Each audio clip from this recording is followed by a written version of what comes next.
This incident is tough for me to talk about. I am a 27-year-old male, and was living in New Hampshire at the time, in a extremely safe town. I lived alone with my dog Toby during this time and worked 6 a.m. to 3 p.m. Sharing a duplex was new to me and quite different, especially when your neighbors were very odd. It was a lady in her 60s and a younger man in his 30s. I believed they were mother-son, because they wouldn't speak to me. I had no clue.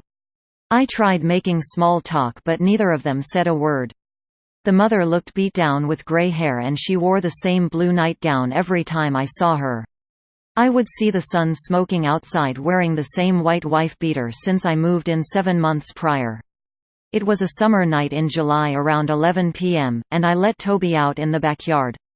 Now, mind you, I share a backyard with these creeps. Toby was running around and I heard the neighbor's slide door open. I saw the younger man in his wife beater walk out onto his deck and gave me a death glare. My heart dropped and began feeling extreme anxiety. I saw him reach in his pocket and pulled out a gun. He pointed it at Toby and fired 4 times. I screamed louder than I ever have in my life. The man ran inside and closed his door. I began sprinting towards Toby, but he fled into the woods. I immediately called 911 and told them what happened. The police arrived in 5 minutes and surrounded our duplex. They placed me in the police car and asked me to recount what happened. My dog Toby never barked and was the most behaved puppy. So he had no excuse to shoot him.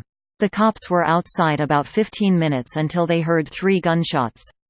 They rushed inside and found the mother and son deceased both by bullet wounds. Come to find later the son had shot his mother twice and committed suicide with a single shot to the head. Later that night Toby came back and was shot in his back leg. After a couple surgeries he came back brand new. This was the most horrific thing I have ever witnessed, and am blessed. This content was provided by angelotricarico.